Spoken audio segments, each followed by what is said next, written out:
music industry, why people get overwhelmed with it is this is it. This is the music industry. If you zoom, That's crazy. like this is every participant and every legal contract. And so, yes, it's really complex, but if you simplify it into a supply chain as a precursor.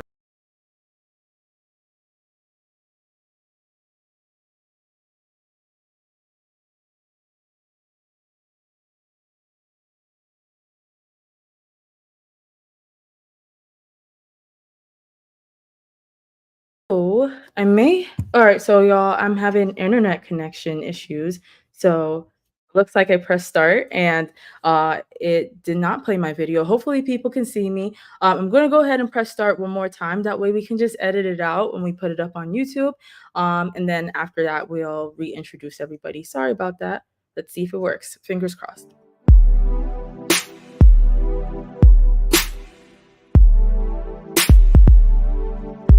In the music industry, why people get overwhelmed with it is this is it. This is the music industry. If you zoom, That's crazy. like this is every participant and every legal contract. And so, yes, it's really complex, but if you simplify it into a supply chain as a precursor to why SSI, why decentralized identity is so important, you have a lot of different industry identifiers. This is how you get paid, and your music, where it's used, gets tracked throughout the world. When we were learning about Web5, it really showed that there's so many possibilities regarding user safety and privacy that you can do with Web5. So which is what the main focus we wanted our app to embody. Especially with the ride-sharing experience, in doing our research, we found we're especially concerned about protecting their payment details, their location. These are really sensitive pieces of information. We're really compelled to help people feel safe and secured in our version of a ride-sharing app. Suppose a Brazilian banking institution wants to leverage your tools. What would the flow be like?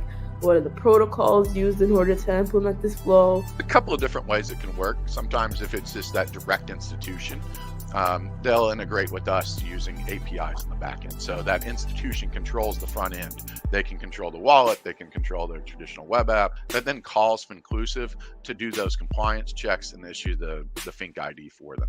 Finclusive can issue the wallet, but typically it's our partners are doing. I think education is probably what the internet was built for, sharing information, sharing knowledge. Platforms like YouTube, Twitch, etc. have done a fantastic job of connecting people who know a lot of information. However, it's very hard for someone to go onto YouTube and understand that the person that they're learning from is verified, a good educator, knows what they're talking about, 20 years in the business or whatever it is.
All right, y'all. Good morning or good afternoon, wherever you are. Happy Friday. This is another episode of TBD TV. I am sorry if I have connection issues right now. I am at Render ATL, which is a really fun conference, but the Wi-Fi the hotel I'm at doesn't have the greatest Wi-Fi. I just found out. So y'all let me know in the comments if you're really breaking up. I might just turn my camera off and you all hear my voice. If this is your first time tuning in, this is basically a live stream where we chat with SSI experts or people that are building different tools with SSI, which stands for self-sovereign identity, and Web5. Today, I'm really excited because I think we have a really interesting project. We're going to learn a little bit about how a Native American tribe or an Indian nation is basically working to build a tool to support their community using Web5. I have zero background knowledge on necessarily why they're using it or how. So I'm really excited to learn a little bit from them. So I'm going to go ahead and bring them up on the stage. Let's see. Thanks, Ebony, for letting me know that my Wi-Fi is not too bad. And I'll also keep y'all aware of the plan today. So we're going to go through like intros. We're going to talk about the project. We're going to show off a demo. We're going to do Q&A. It's not going to be anything too crazy, but I think it'll be fun. All right. So first thing I want to do, I usually do before intros, is just ask like a little icebreaker question. And my question to you all is, I usually come up with it on the spot. I don't have anything crazy. Like sometimes they're a little wild. My only question this time is like, do you consider yourself a morning person or a night person? Depends on how late I'm working the night before. Are you normally working really late and then you become a not morning person? Yeah, exactly. I tend to do my best work in the morning, but oftentimes, I work fairly late, and in that case, I become pretty cranky. Okay, it sounds like you're a morning person that's forced to be a night person. What about you, Gabriel? Yeah, I'm usually a night person. I work best at night when my daughter sleeps, so it's usually the best time for me to work that time around. So yeah. Oh, that's nice. I love that. Yeah, I would say I'm a night person. Like I'm probably gonna wake up at like 10 a.m., but I would stay up until 2 a.m. working or watching TV, anything. So that's me. All right. So I do want to like jump into like who you all are. Can you introduce yourselves? Like tell us your name and what you do. Sure. Gabe, do you want to go first or should I? Yeah, I can go first. So yeah, as you can see, my name is Gabriel Silip. I'm from Brazil. I've been working in the tech industry for about 4 years now. I started as a customer support, went to QA, now into the development area for the past 3 years. I've been consolidating my knowledge into mostly front end, but I've been done a lot of full stack projects, usually with technologies that are similar to the front end, like JavaScript, TypeScript, and that sort of thing. So my focus is only it's more on the front end. And in here at the Catawba, I'm helping the team to build the front end for this application, and yep. So I think that's it. Awesome. That's what I was wondering. I was like, what part are you contributing? So you're helping to build out the front end. That's really The exciting. front end, yeah. Yeah. What about you, Joseph? Yeah, so I've been in what they call the special economic zone space since 2015. Special economic zones are areas within a host jurisdiction that have different policies and regulations that make it attractive for businesses or residents to relocate there. Famous examples include Shenzhen in China, as well as a lot of the growth in Dubai. Those were places that had, tens of thousands of people, and within a period of decades, they have populations of tens of millions and have GDPs that are equivalent to states like Argentina, Vietnam, or Ireland. And so we formed a nonprofit called Startup Societies with the goal of bringing together best practices in building private special economic zones, innovative special economic zones, and ones that integrate digital assets within it. Did some consulting, and one of the projects that came across our pipeline was the Catawba, because the Catawba, we're trying to build a special economic zone. And like most people in the United States, I thought that tribes didn't have real sovereignty. We read history and what have you. But the more I looked into the actual legal framework of the tribes and the Catawba specifically, I realized, whoa, I was totally wrong. Tribes do have true sovereignty. In regards to, the stuff that's important for running a business, commercial law, corporate law, business regulation, they have at least the equivalent authority to a U.S. state, and oftentimes more. So I'd moved down here personally to South Carolina to engage with the nation's elected leadership and their attorneys to develop a legislative package to create this special economic zone. And more importantly, we engage at the grassroots level with tribal citizens, heads of families, tribal elders, and explain step by step how they were the main beneficiary of this. So they're the majority owner of the for-profit management company that the law created, as well as, the regulatory body is completely owned and controlled by the Catawba Indian Nation. And in February of 2022, because we built up this grassroots movement, it was voted overwhelmingly into law via referendum style vote.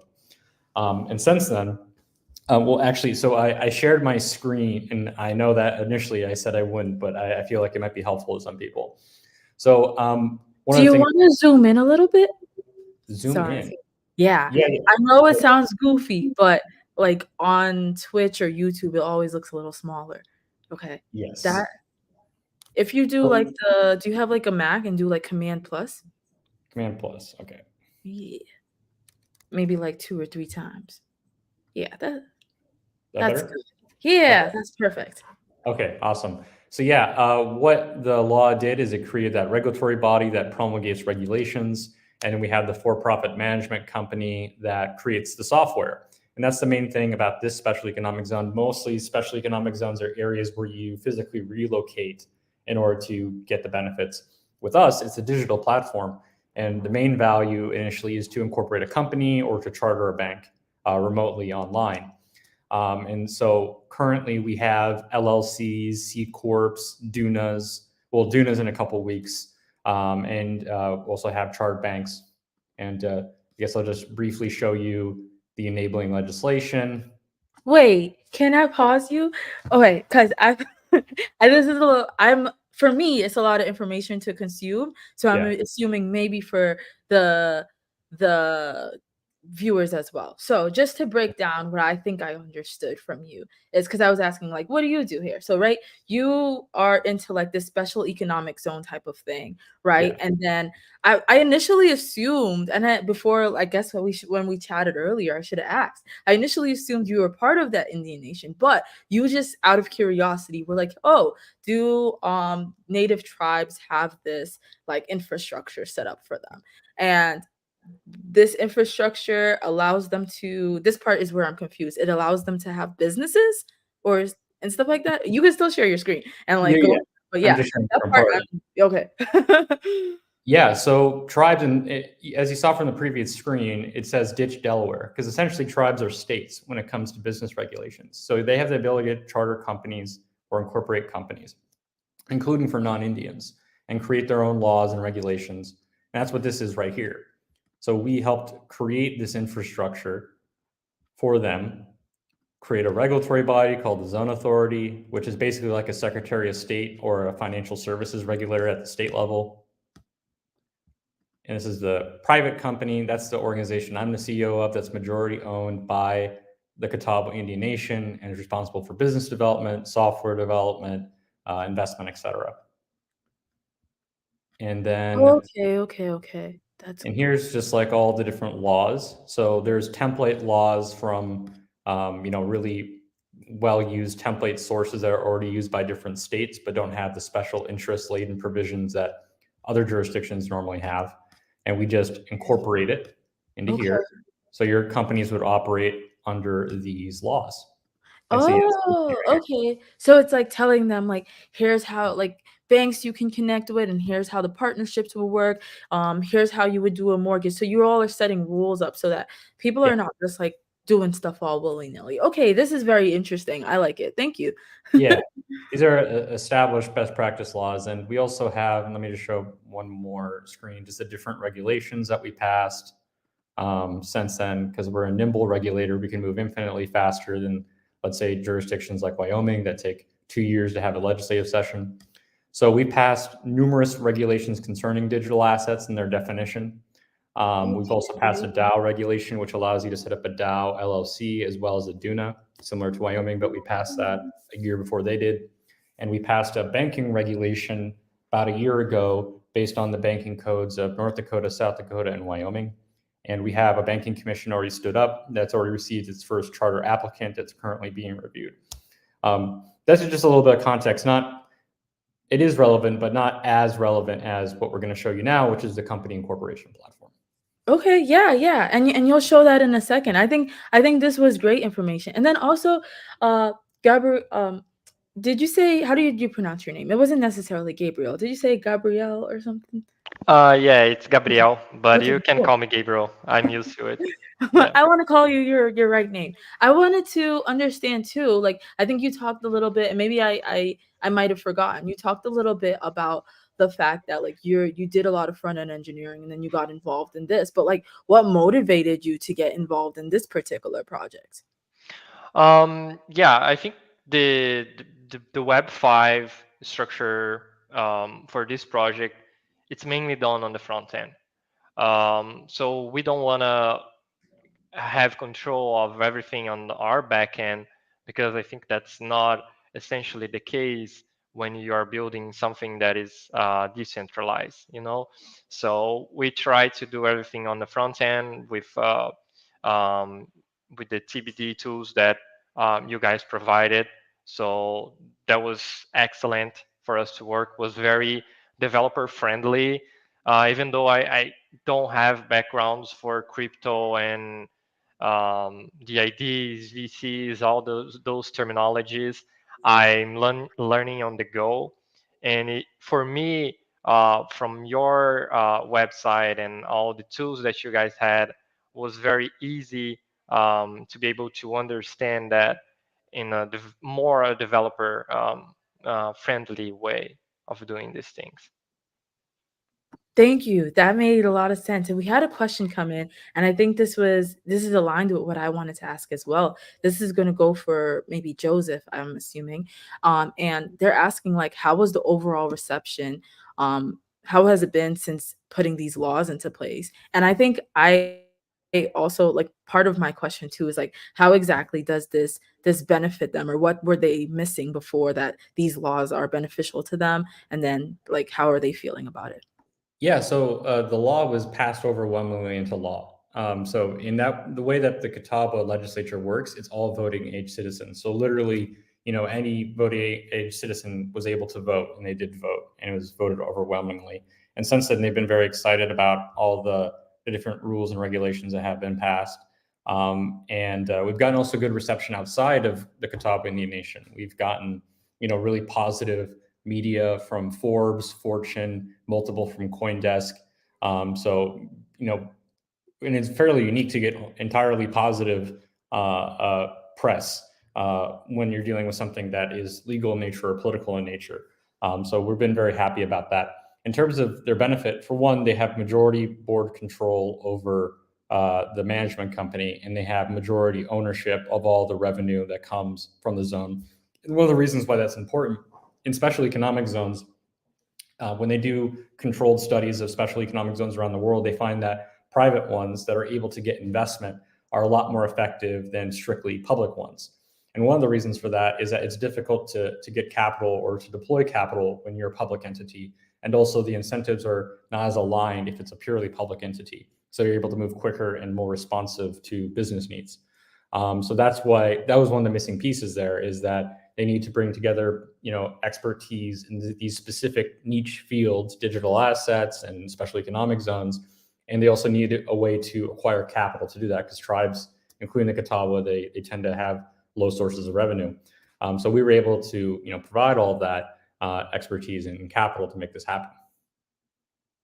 I have a follow-up question. This is not even on my list. Do you plan to bring this to other tribes and communities if you find that like overall it's successful, like all the way I up? think the Catawba are interested in doing that at a certain point. Obviously, we're focusing on this, but there Okay. is an interest from the Catawba. Okay. From that particular tribe. They want to bring it to other places, but you're not gonna like hop around and Well, I mean, we'd have to do it in partnership with them, obviously. Oh, okay. Yeah. Cool. I'm gonna say hi to a couple of um, folks in the chat as well. So hey to Will and Chris, thank you for tuning in, and as well hi to Ace and Ebony. All right, so um, we have a couple of things or two more. I go into the quiz that we have for the audience, and then your demo, and the question I have, without like going too in depth into Web5, because we have like a mixture of levels in the audience, is like, what you recently incorporated Web5 into your product, and what specific problem did you feel that like incorporating like Web5 and SSI solved that you couldn't have solved, or like why did you choose to bring in SSI and Web5 into it? Well, for one thing, we want to make sure that people have control over their data. The current use case that we have for it, though we're going to use it for additional use cases later, is that when you incorporate a company via our platform, you need to pass KYC. So basically just proving that you are the individual that you are and that you're not on an international watch list. And then after that, you receive a DID and verifiable credential using the TBD standard. And then you'll be able to use that. It's sort of similar to eEstonia. In order to incorporate a company in Estonia, you have to prove who you are, and then you have an e-residency. And that e-residency can be used for services and incorporating a company and what have you. So we have a similar process. You're able to incorporate a company. You're able to show other people that you have been independently verified by others. That's actually a use case that Palau uses for their e-residency program as well. In addition to that, what our DAO regulation allows, because we have two different types of DAOs. There's a DAO LLC, which is an incorporated entity. So that's like a separate legal entity. But that doesn't provide as much flexibility as other DAO types. There's another DAO type, similar to one that was passed by Wyoming recently called a DAO UNA. And that means an unincorporated nonprofit association. So it's not a corporation, but it is a legal entity that's made up of individual people, but it still has limited liability, so you protect the entrepreneurs that are there. So how you participate in that system, how you form a DUNA, is essentially you get a DID and verifiable credential, and then anyone in your DUNA, if you have enough people any amount of people that you want to set up a DUNA, you just send an email to our system, and then you say, okay, we are a DUNA, we have these governing principles, and then we'll be recognized as such. So as soon as you have that DID and verifiable credential, you can do that. Eventually on the pipeline, we also want to have a DID and verifiable credential for each of our companies. Because currently right now, when you go to, let's say, the Delaware website, you see a company, you can verify that's in good standing and what have you. What we want to do is we want to harness Web5 technology to be able to independently verify using a distributed system rather than having to rely on that. And then you have more control over that. And also, as we move along, we want to have different use cases for verifiable credentials. Like, let's say your company receives a banking charter or becomes a financial institution. You'll be able to have a verifiable credential that says this is a full service bank or this is a money transmitter, et cetera. And also, we want the community to be able to use the DID and verifiable credential in any way they see fit. We would love if the DID and VC that we issue could become a standard that's used for different decentralized finance applications or Web5 applications, so they don't have to have the burden on themselves to do the KYC and AML. They could rely on our DID standard in order to be able to do so. I love the various use cases, like the current ones and then the future ones that you're looking to see. And this makes a lot more sense because I was like on the website and I was like, I wonder how they're incorporating Web5 here. But like you said, for KYC, for just verifying their identities and stuff like that. All right. So I'm gonna do audience engagement again. It's going to be a little quiz, and this is one that y'all are familiar with. I gave y'all like a couple hard ones last stream and the stream before that, so we're going to do a review. You're familiar with all the questions, and right after that we'll jump into the demo.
right, welcome back, y'all. I loved all y'all's answers. Glad you were enjoying the game. I like a game too.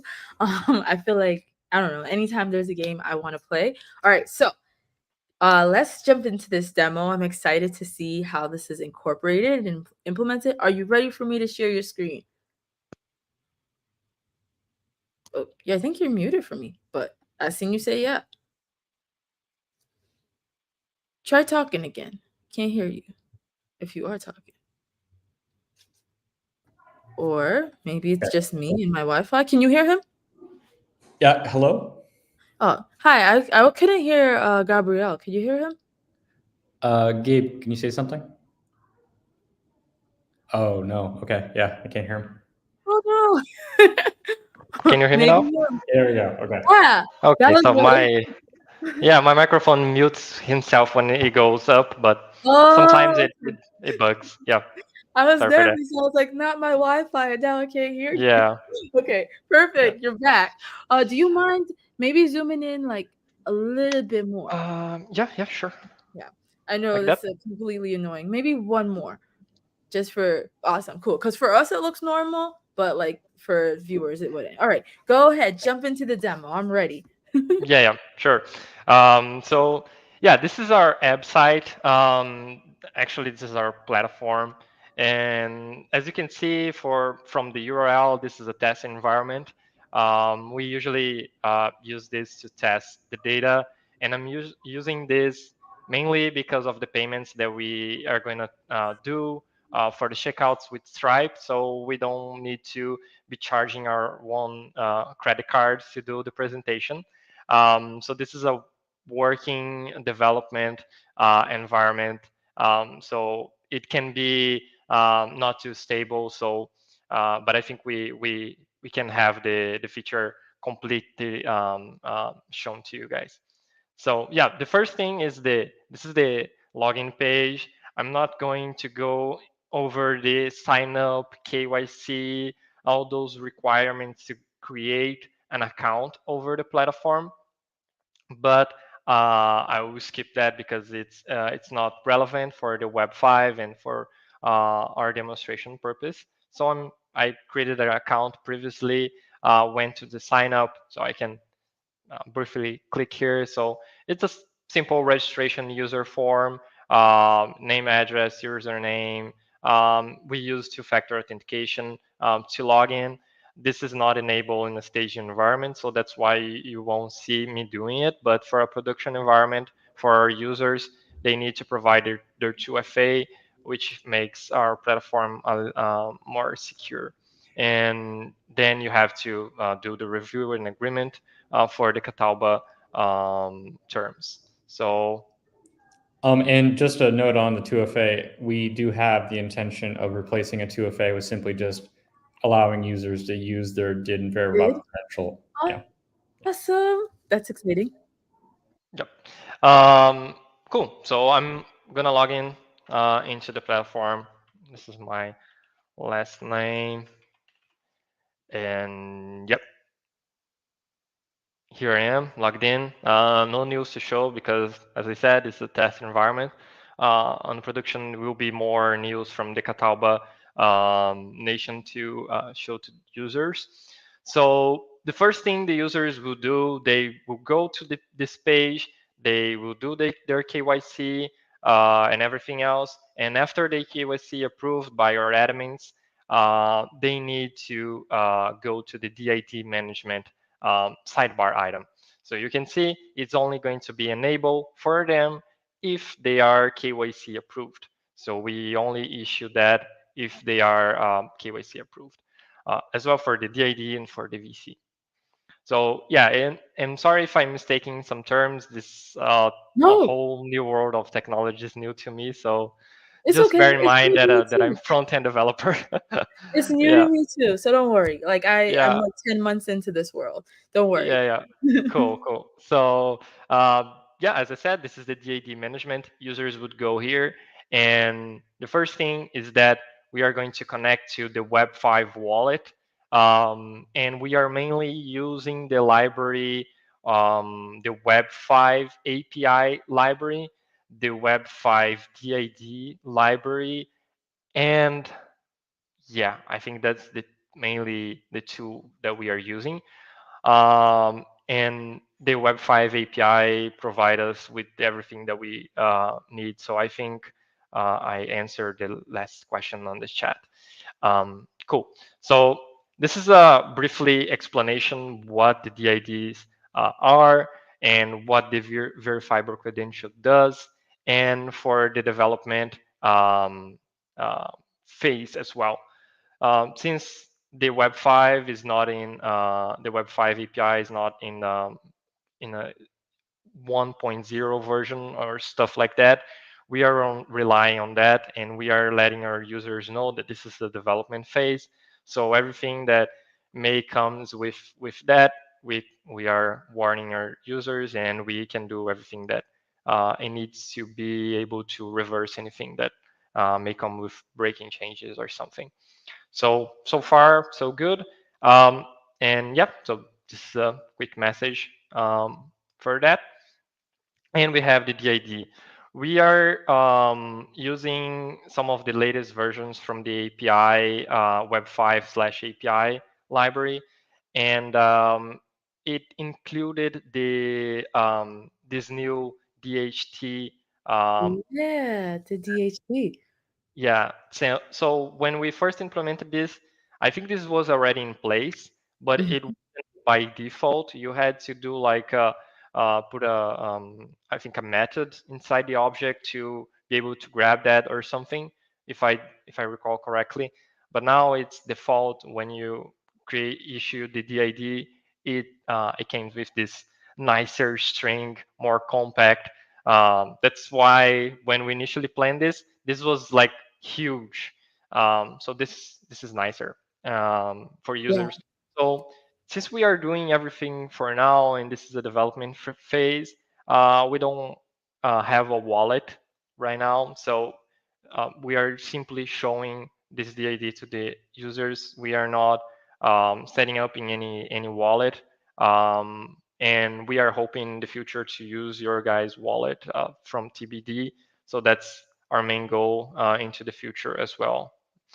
Cool. So we can go ahead and finish the process to get our verifiable credential. And as Joe mentioned, this will guarantee that the user is in fact KYC. They were verified by our platform using the VC part of the library from the Web5 API.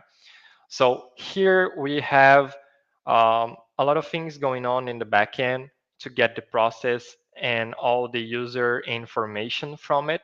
So this heavily depends on the backend as well, not only on the front end. So it's not all Web5 technology. So we need to Oh.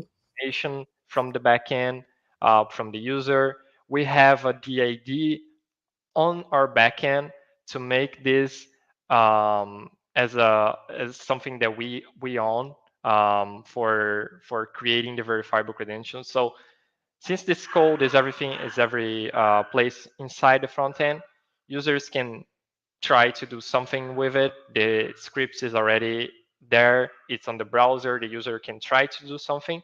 So to prevent malicious users to try to do something and get their verifiable credential, we're getting a piece of it, like a secret or a password or something from the backend, from our servers, to be able to finish this in a complete way. So we are not allowing malicious users to do that kind of thing, because we are relying on our server to be part of this whole workflow.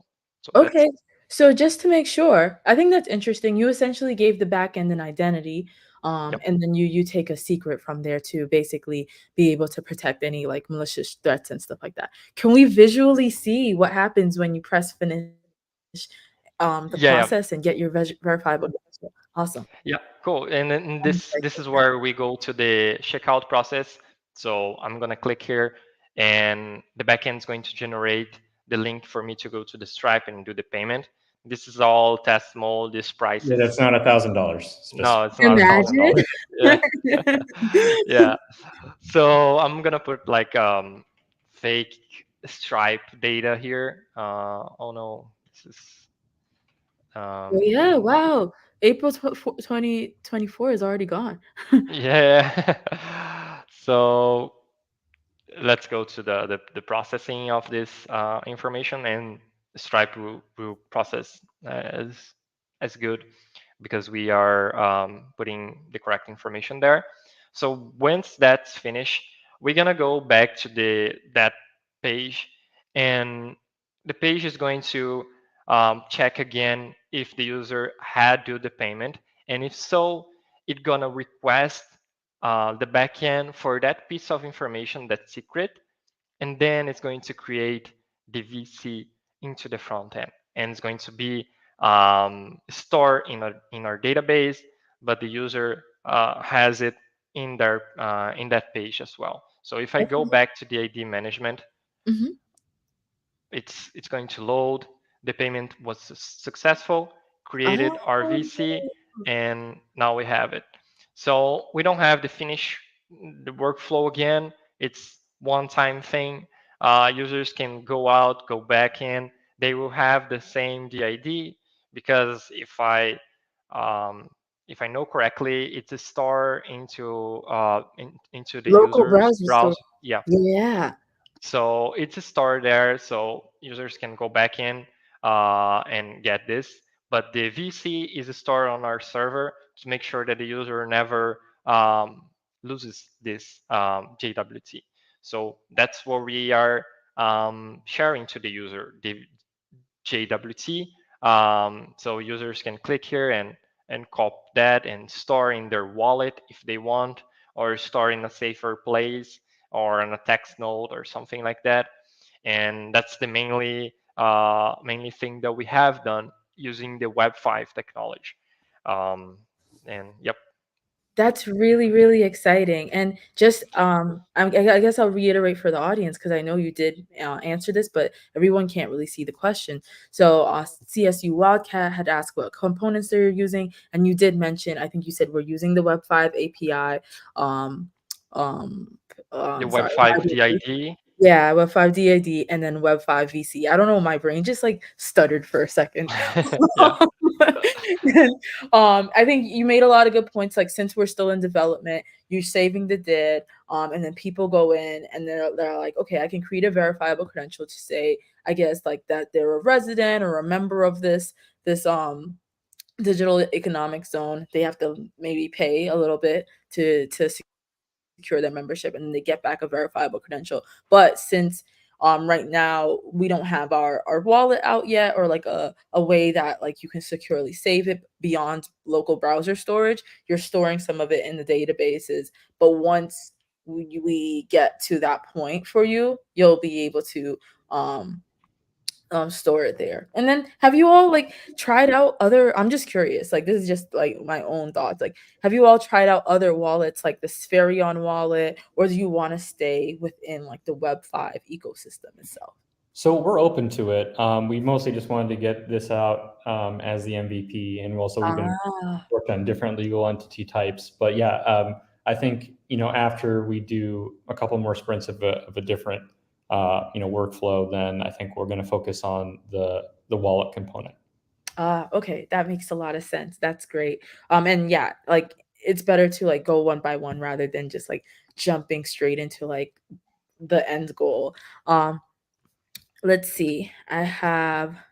Let's see about more questions. I don't know if anyone in the audience has any more questions. I know we might have tripped people up a little bit with the earlier start time, but I did see someone in the audience, Vok Rocks, who said he's actually very happy that we had the stream a little earlier. And I was missing seeing your comments, so I'm glad that you tuned in. I guess I have other follow up questions that I had put. I love the demo. I think this is like a smooth, at least to me. I don't know if I have like, now that I'm more in the ecosystem of Web5, that I have more knowledge, but to me it looks like easy workflow for people to be able to follow.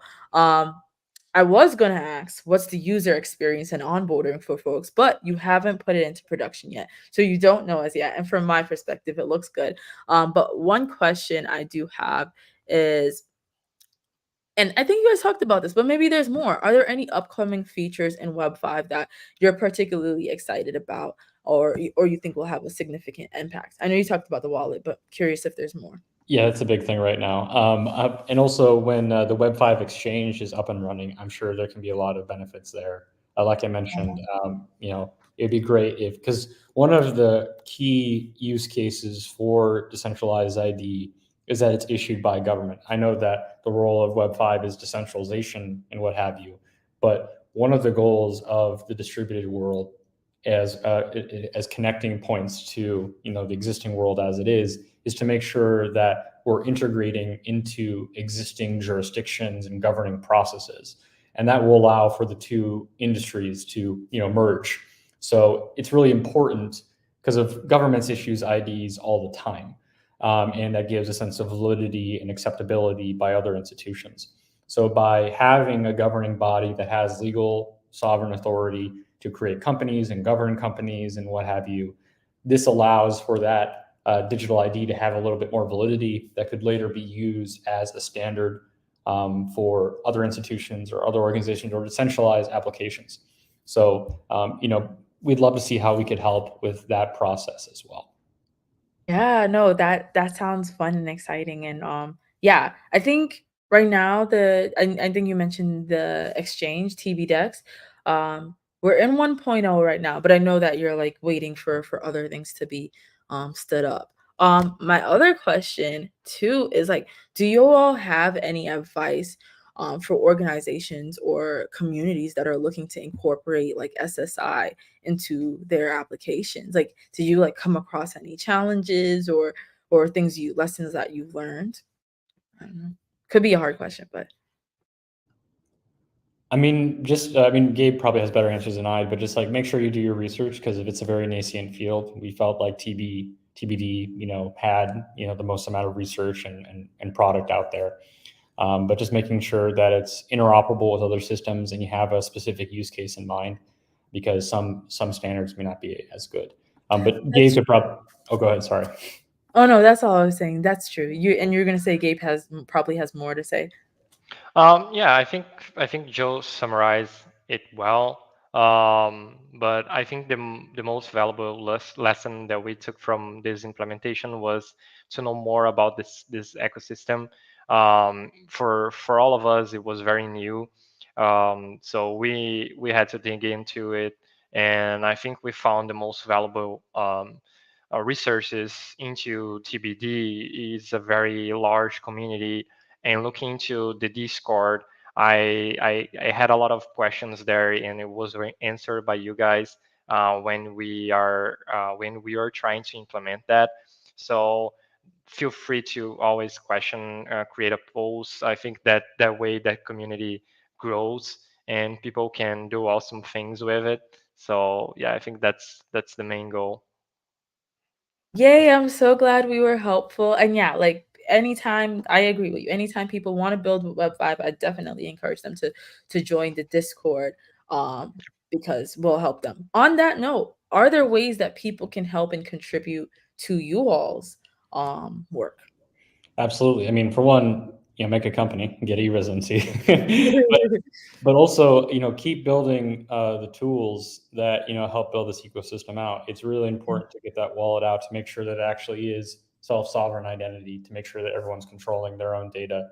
Also, we would love if the community could develop a tool where it's kind of like a search tool that allows people to validate that a verifiable credential or a DID is valid in the ecosystem or can be attributed to an individual. You may not know the actual like who owns the private key or what have you, but the point being is when we're going to be issuing a DID and VC for our individual corporations, we want to be able to people say, okay, this person, they sent me their verifiable credential. I can independently verify through this search function that yes, indeed, through this distributed system, I can independently validate that they are in good standing and incorporate in the Catawba Indian Nation.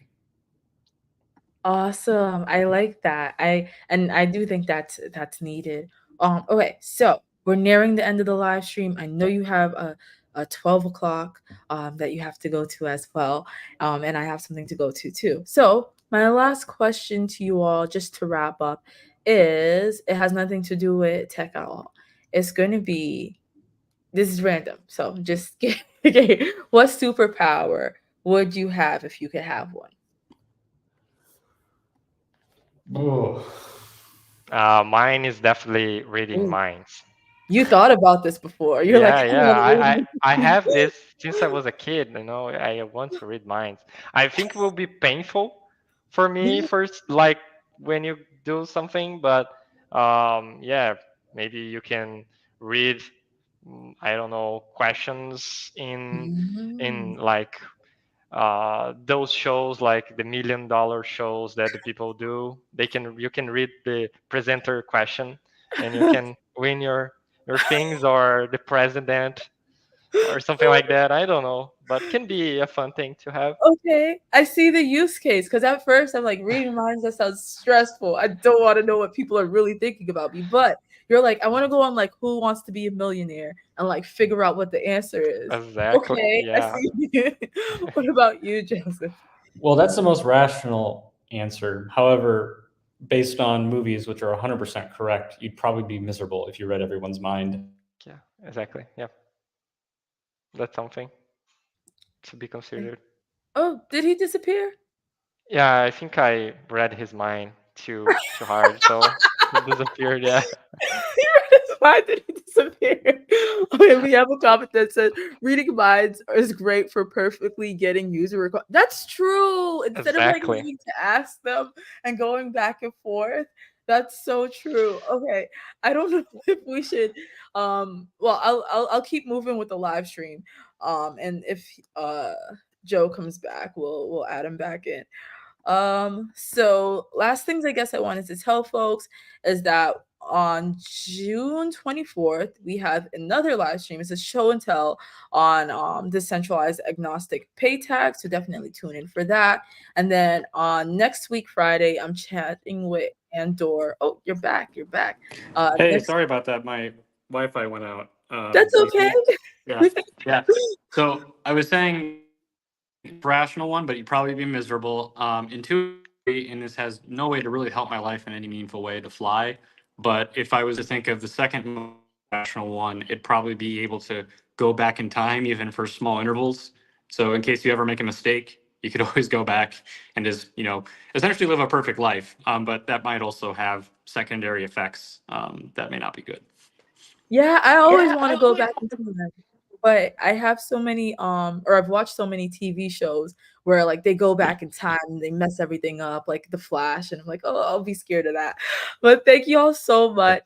I think the last thing I was telling the audience was that next week Friday we're chatting with Andor Kesselman. I hope I say his last name right, but he's very involved in the Diff Foundation, and he builds a couple of Web5 projects, and he's a community member. So we'll chat with him next. Thank you so much, everyone, for tuning in. This was a really fun conversation, and thanks for dealing with the technical difficulties. I know my Wi-Fi is not great, but I appreciate the audience engagement, and I hope you all have a great Friday. All right, bye.